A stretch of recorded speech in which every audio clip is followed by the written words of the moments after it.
Red Cross Chief, Geneva Conventions are not being respected. United Nations. The head of the International Committee of the Red Cross warned Tuesday that 70 years after countries adopted the Geneva Conventions to limit the barbarity of war, the terrible suffering in conflict today shows they are not being respected. Peter Maurer told a UN Security Council meeting marking the anniversary that continued violations of the rules in the conventions doesn't mean they are inadequate, but rather that efforts to ensure respect are inadequate. We can and must do more. You can do more, he told the 15 council members.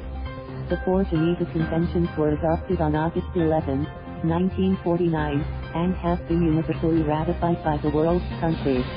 The first 3 were revised from earlier treaties to update rules on protecting the wounded and sit in the armed forces on land and sea and prisoners of war. The 4th was the first ever treaty specifically dedicated to protecting civilians in times of war.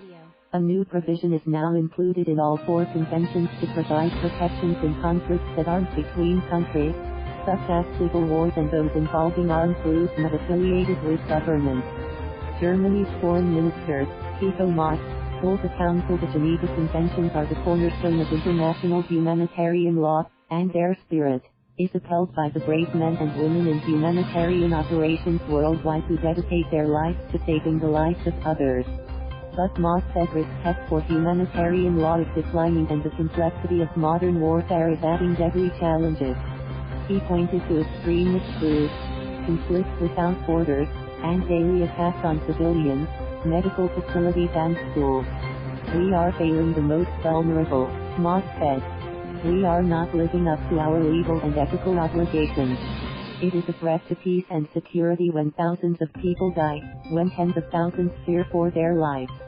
Polish Foreign Minister Geneva Conventions, who presided as this month's Council President, said the greatest challenge to protecting lives in modern conflict is ensuring that armed forces and armed groups respect the rules of warfare.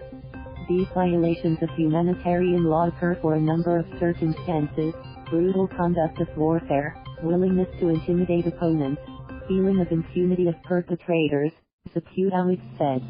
If existing rules were followed, much of the human suffering in contemporary armed conflict would not occur. Maurer said the challenge is to ensure not only that the conventions are part of military doctrine and rules but that they become an ethical standard of behavior and that fighters facing a choice to act in violation of the law know and say, "This is wrong, this is not who I am."